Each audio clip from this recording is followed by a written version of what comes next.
Dear Dharma friends, welcome to this episode of the podcast provided by the Buddha's Practice Incorporated of Australia.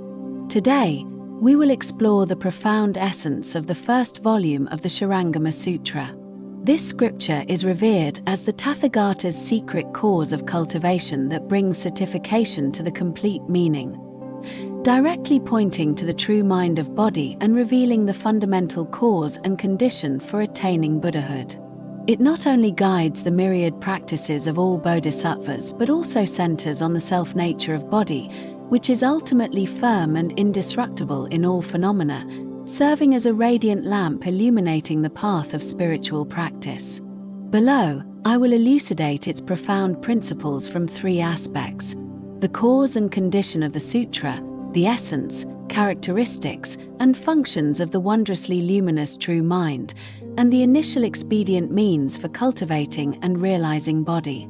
The origin of the Shurangama Dharma assembly, cause and awakening. The Shurangama Sutra begins with the phrase, "Thus have I heard," indicating that these are the teachings personally heard by Venerable Ananda from the Buddha. At that time, the Buddha was residing at the Jetavana monastery in the city of Shravasti, gathered with 1,250 great arhats and countless bodhisattvas. These arhats were all free from affliction saints, upholding pure precepts, serving as exemplars for the three realms. The bodhisattvas, filled with compassion, sought profound and esoteric truths. The Dharma assembly was pure and majestic, with the celestial sounds of the Kalavinka sound resonating throughout the 10 directions, drawing countless bodhisattvas to attend and listen to the Dharma, with Manjusri Bodhisattva as their leader. However, the origin of the Dharma assembly stemmed from the experience of Venerable Ananda. King Prasenajit held a vegetarian feast to commemorate his father's death anniversary, offering food to the Buddha.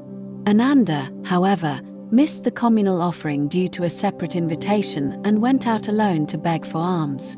With a heart of impartial compassion, Ananda did not distinguish between rich and poor, aiming to perfect the merits of sentient beings through his almsgiving. Yet, on his way, he encountered the seductive illusions of Matangi, a woman who nearly caused him to break his precepts.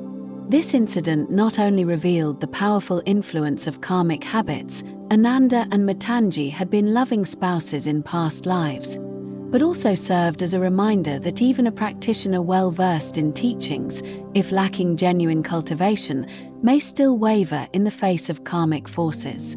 The Buddha manifested a 1,000-petaled jeweled lotus with fearless radiance, proclaimed a divine mantra, and dispatched Manjusri Bodhisattva to use the mantra to rescue Ananda and bring both him and Matangi back to the Dharma assembly. Overwhelmed with remorse, Ananda lamented that, despite his vast learning, he lacked complete spiritual power. He earnestly requested the Buddha to reveal the initial expedient means by which the Tathagatas of the 10 directions attained Buddhahood. This cause and condition highlighted the core theme of the Shurangama Sutra: how to take the wondrously enlightened true mind as the foundation, perfectly cultivate samatha, samsdi, and dhyana, and achieve body. 2. The essence, characteristics, and function of the wondrously enlightened true mind. The essence, characteristics, and function of the wondrously enlightened true mind provide the fundamental basis for spiritual practice. The essence of the wondrously enlightened true mind. The wondrously enlightened true mind is the inherent nature shared by all sentient beings and Buddhas, its essence pervading space and encompassing the entire Dharma realm, present everywhere. It transcends time and space, without beginning or end, eternally unchanging, and is the source of all phenomena. Both the enlightened and the unenlightened exist dependent on this true mind. As the sutra states, it is the self-nature body-mind that is ultimately firm, indestructible, and the essence of all things. The characteristics of the wondrously enlightened true mind. The characteristics of the true mind are emptiness, formlessness, and non-action, yet it is fully endowed with the radiance of wisdom. The function of the wondrously enlightened true mind. The wondrous function of the true mind manifests in accordance with the karmic forces of sentient beings and the compassionate vows of Buddhas and Bodhisattvas. Ordinary beings, due to ignorance and karmic forces, cycle through birth and death, manifesting the illusory phenomena of the six realms. Buddhas and Bodhisattvas, driven by their great compassionate vows, manifest countless response bodies to liberate sentient beings. 3. The initial expedient means for attaining body. Ananda's experience is not only as a warning but also as a catalyst for addressing the fundamental question of spiritual practice: how to awaken from delusion and perfect the path to Buddhahood. In the Shurangama Sutra, the Buddha teaches the practices of samatha, samadhi, and dhyana, which are the three great meditative disciplines for attaining Buddhahood and serve as the initial expedient means.